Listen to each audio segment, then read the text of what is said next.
If you spend any time on the slopes, you are aware there is a tension that can exist between snowboarders. The Google search skiers versus snowboarders brings up the following suggestions that tacitly acknowledge an icy relationship. Why are skiers better than snowboarders? Are skiers faster than snowboarders? Who gets injured more, skiers or snowboarders? And do skiers hate snowboarders? Though snowboarding has been widely accepted since it was introduced into downhill culture in the 1970s and 80s, the stereotype of snowboarders or snow surfers, as they were once called, as young, arrogant, disrespectful, still persists. Considering the type of media attention they received in the 1980s, it's no wonder. For instance, this story from the Canada Broadcast Corporation. This is what all the fuss is about. It's like snow surfing, an idea that originated in, where else? California. It's been around for almost a decade in the United States, and now it's becoming the trendy thing to do on our local ski slopes. But the operators of the hills want them off. The skiers, we try and keep them separated, but the snowboards come down the slopes, and they'll go right in between the skiers, and we'll kick them off, and they'll just lip us off. And they're dangerous, because if one of these skateboards or ski boards, whatever they're called, hit a person, they'd break their leg, because they're just like a missile. And most of them have no brakes on them. So nobody is allowing them on any of the mountains around. Fortunately, snowboarders have been able to overcome the notion that they are anarchists careening down a snowy sluice of destruction. Conflicts that arise between skiers and snowboarders can usually be attributed to a lack of understanding of how the respective sports and equipment work. And familiarity has allowed boarders to carve themselves a place on the mountain.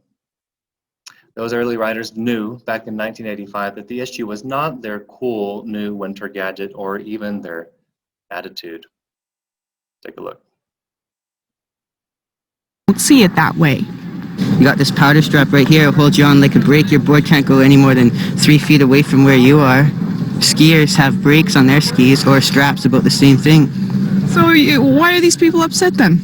I don't know, they just don't like how it looks. They think it's dangerous. They don't want no new equipment or anything probably up there. Some gadget or something.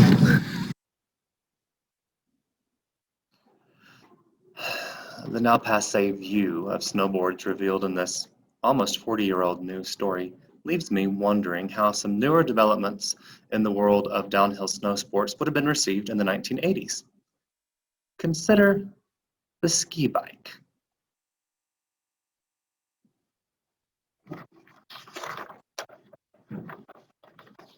Also called the snow bike, this newer development replaces the bicycle's wheels with skis.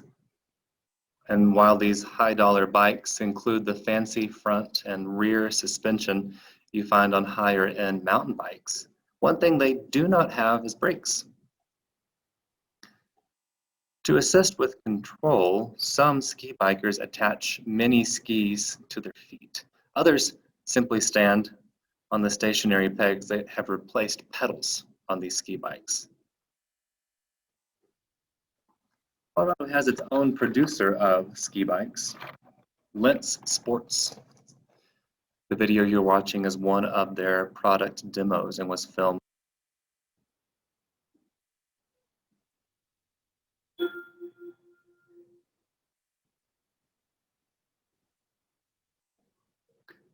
Shifting gears.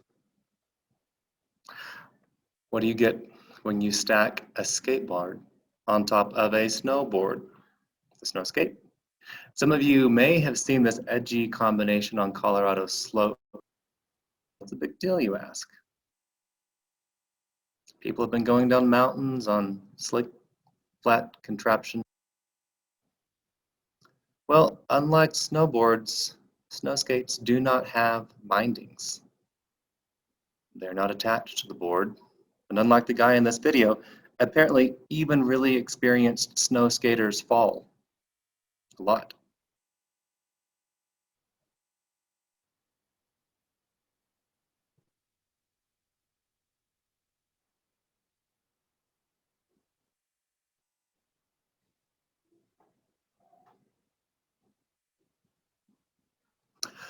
Snow bikes and snow skates, like snowboards, have a West Coast origin, but they're now seen on Colorado slopes. Here is something pretty outlandish that is unique to Colorado. I think it speaks for itself in this video from our local NBC affiliate, Channel 5. Drop off the skis, because right now it's all about boats rocketing down Monarch slopes.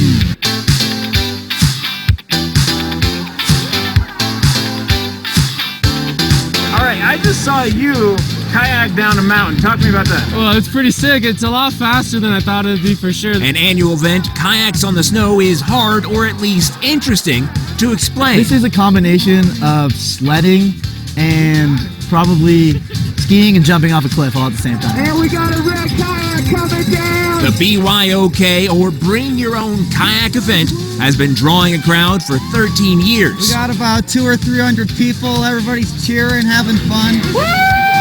And it's a rad time snowgoers have a hard time passing up. Now, show of hands, who all did the race today? All of us did. All of you did. Yeah. But if you weren't there, but maybe are an avid kayaker, what's it like? There's no rocks, there's no water. You just kind of point it and go, paddle as fast as you can. You go really, really fast. It's like kind of out of control. You know, you gotta carve a little bit. It's an overall good time. We're out here just having fun. The gravity on the mountainside have winter's precipitation as the perfect recipe for invention. Snow surfing, snow skating, snow biking, snow kayaking. What will they come up with next? Have a good day, MacLaren.